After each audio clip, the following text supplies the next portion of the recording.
जो मेरी रूह को चैन दे, प्यार दे, वो खुशी।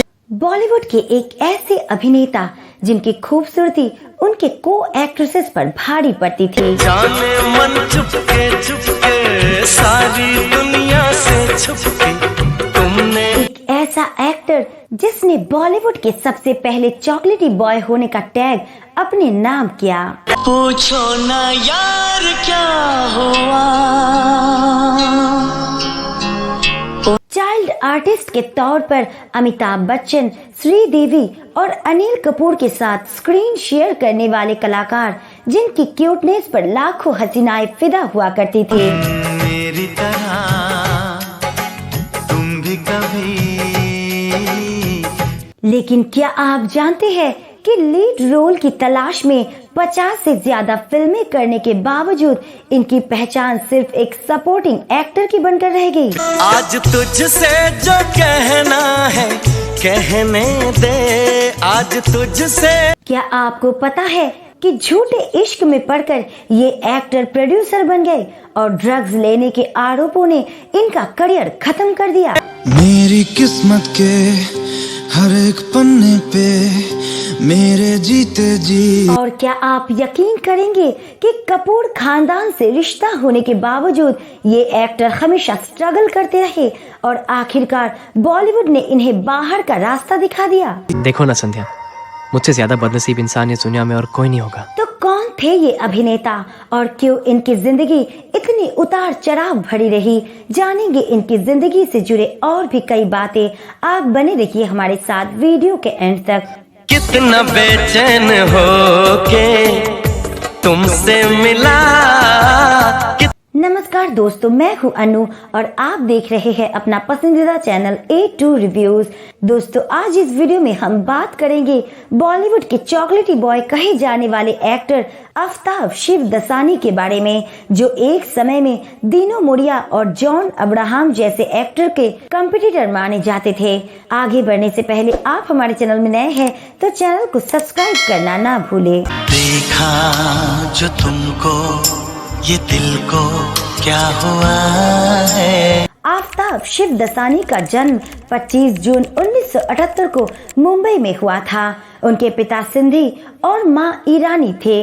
आफ्ताब बचपन से ही काफी क्यूट थे और शायद यही वजह रही कि नन्हे आफ्ताब के पास टीवी कमर्शियल्स की लाइन लगी रहती थी। खबरदार, मुझे खाओगे तो दांत हिला दूंगा। अबे जा, ये सिबा का फ्लोराइड वाले स्ट्रॉन्ग दांत है। देख दांत। महज 14 साल की उम्र में ही आफ्ताब ने अपनी क्यूटनेस के लिए fairest baby of the year का अवार्ड भी अपने नाम कर लिया था। सिबा का खाएगा झाग तो दांत हो जाएंगे साफ। कहे काम से तू तो गया।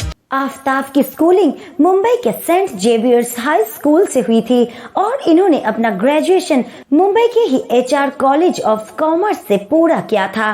कॉलेज में आने से पहले आफ्ताब करीब 350 टीवी कॉमर्शियल में काम कर चुके थे और बतौर चाइल्ड आर्टिस्ट बॉलीवुड में पहली बार इनकी एंट्री हुई 1997 में आई अनिल कपूर और Sridevi starrer film mister India से। जिंदगी की यही रीत है, हार के बाद। फिल्म सुपरहिट रही और उसमें आफ्ताब को भी नोटिस किया गया। आई प्रॉमिस यू अरुण भैया, हमें भूख नहीं लगी है। मिस्टर इंडिया के बाद आफ्ताब ने चाइल्ड आर्टिस्ट के रूप में ही कुछ और सुपरहिट फिल्मों में काम किया, जिनमें 1988 में शहंशाह, 1989 में चालबाज, 1990 में अव्वल नंबर और CID और 1994 में इंसानियत शामिल रहे। जब तक कमाए तब तक सब साफ होना चाहिए, समझी?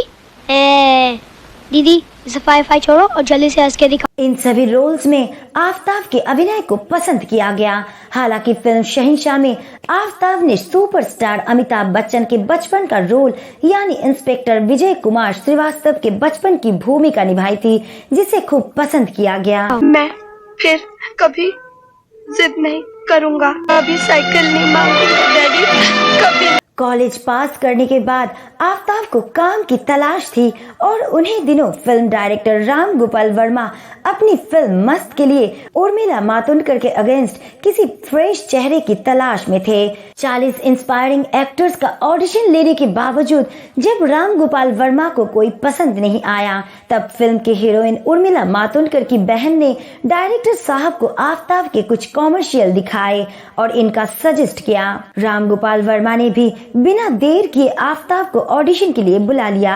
आफ्ताब की परफॉर्मेंस देखने के अगले दिन ही राम गोपाल वर्मा उनके घर पहुंचे और कहा कि तुम मेरी अगली फिल्म मस्त के हीरो रहोगे।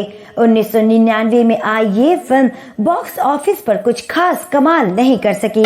उसके सिवा कुछ याद नहीं, उसके सिवा। लेकिन इसके गाने हिट रहे और आफ्ताब की एक्टिंग को भी खूब पसंद किया गया। रुकी रुकी थी जिंदगी झट से। फिल्म में अपने अच्छे प्रदर्शन के लिए आफ्ताब ने बेस्ट डेब्यू एक्टर का जी सिने और स्टार स्क्रीन अवार्ड अपने नाम किया था। इसके बाद इन्हें 2001 में आई विक्रम भट्ट डायरेक्ट फिल्म कसूर में काम करने का मौका मिला। इतना बेचैन हो के तुमसे मिला तुम। इस फिल्म में आफ्ताब नेगेटिव रोल में नजर आए, जिसे दर्शकों से लेकर क्रिटिक्स ने भी खूब सराहा और आफ्ताब ने best actor in negative role का जी सिने अवार्ड भी अपने नाम किया। बहुत अच्छे तरीके से आता है हलक में हाथ डाल के सच्चाई को उगलवाना। आपको लगता है कि मैंने अपनी बीवी को मारा है ना? Prove it. आफ्ताब के अच्छे प्रदर्शन की बदौलत इनके पास ढेर सारी फिल्मों के ऑफर आ गए। हालांकि ये सभी मल्टी स्टारर फिल्में थी, जैसे 2001 में आई प्यार इश्क और मोहब्बत, 2002 में आई क्या यही प्यार है, आवारा पागल दीवाना, जानी दुश्मन और प्यासा, 2003 में आई डरना मना है, हंगामा और फुटपाथ और 2004 में आई मुस्कान और मस्ती। दिल ना लगे ना लगे ना लगे।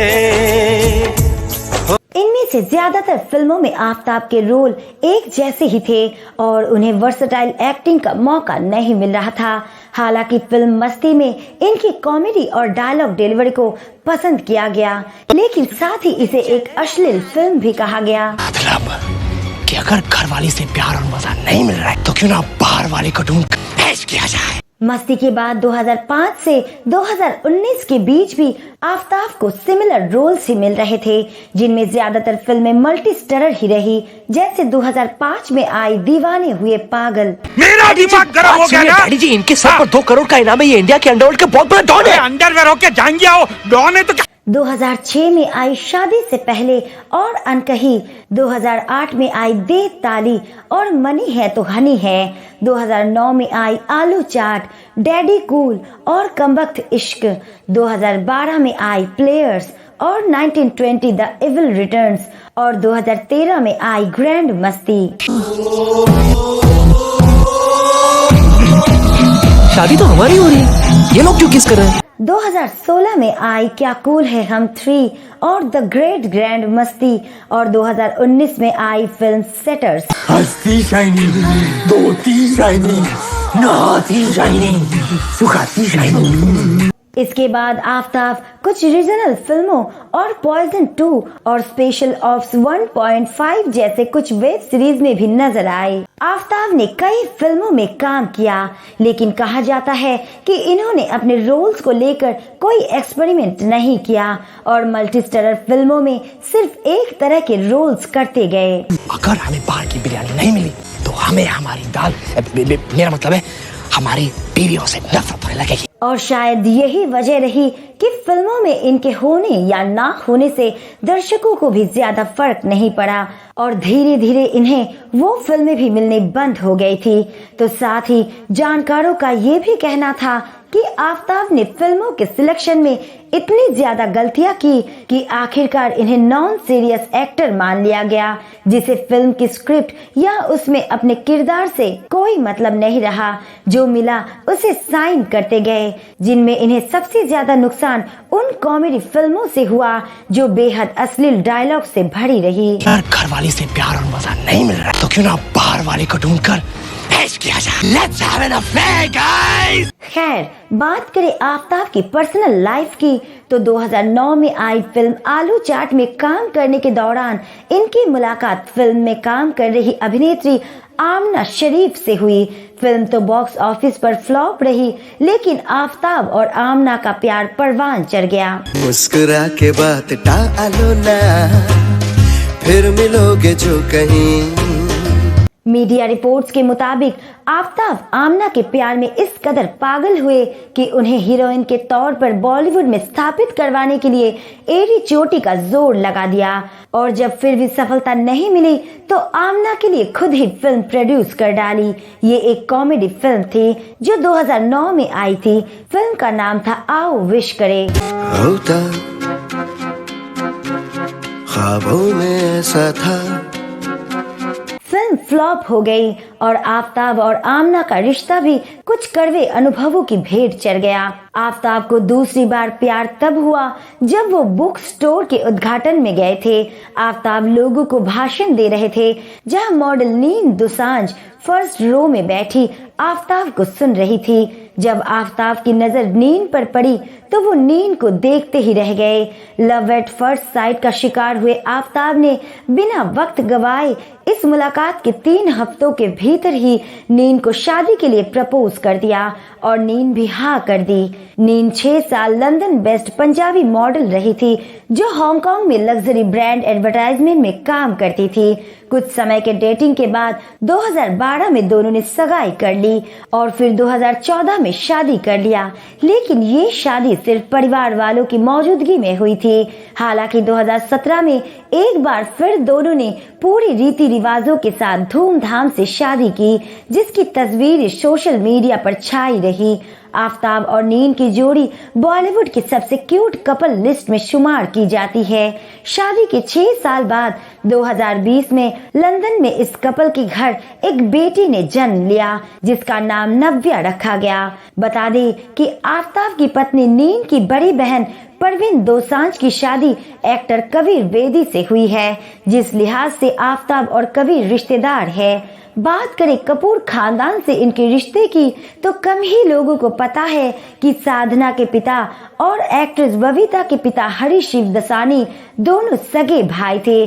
तो वही साधना शिवदसानी रिश्ते में एक्ट्रेस करिश्मा और करीना कपूर की मासी लगती थी और आफ्ताब शिवदसानी एक्ट्रेस बबीता के भतीजे। इस लिहाज से आफ्ताब शिवदसानी करिश्मा और करीना कपूर के ममेरे भाई लगते हैं। अगर बात करें आफ्ताब से जुड़ी कंट्रोवर्सी की तो 2005 में एक ऐसी खबर आई कि आफ्ताब शिवदसानी को पुणे के एक क्लब में निषिद्ध दवाओं के सेवन के मामले में पकड़ा गया है। क्लब मैनेजमेंट का कहना था कि आफ्ताब क्लब में बैठे निषिद्ध दवाओं का सेवन कर रहे थे और जब क्लब के मैनेजर ने उन्हें वहां से जाने को कहा तो वो भड़क गए और मैनेजर को थप्पड़ जड़ दिया। और जब मैनेजर ने इसके खिलाफ कंप्लेन की तो आफ्ताब अपने पॉलिटिकल कनेक्शन का इस्तेमाल कर उस क्लब का लाइसेंस कैंसिल करवाने का प्रयास करने लगे। हालांकि आफ्ताब से पूछे जाने पर उन्होंने ऐसी किसी भी घटना से इनकार कर दिया था। आफ्ताब ने एक इंटरव्यू में खुद बताया था कि एक बार जब पैसा आने लगा तो उन्होंने पहले अपनी जरूरतों को पूरा किया, फिर गाड़ी ली, घर लिया, लेकिन इसके बाद उन्होंने ऐसी चीजों में पैसे खर्च करने शुरू कर दिए जहां पर कोई जरूरत नहीं थी। यानी उन्होंने पैसों की वैल्यू नहीं समझी और यही से उनके करियर का डाउनफॉल शुरू हो गया था। बात चाहे करियर की हो या निजी जिंदगी की, ढेर उतार चढ़ाव देखने के बावजूद आफ्ताब ने कभी हार नहीं मानी और हर बार वापसी का प्रयास किया। भले ही आफ्ताब का फिल्मी करियर कुछ खास नहीं रहा, लेकिन प्रोडक्शन हाउस और इवेंट के जरिए ये आज भी अच्छी कमाई कर लेते हैं।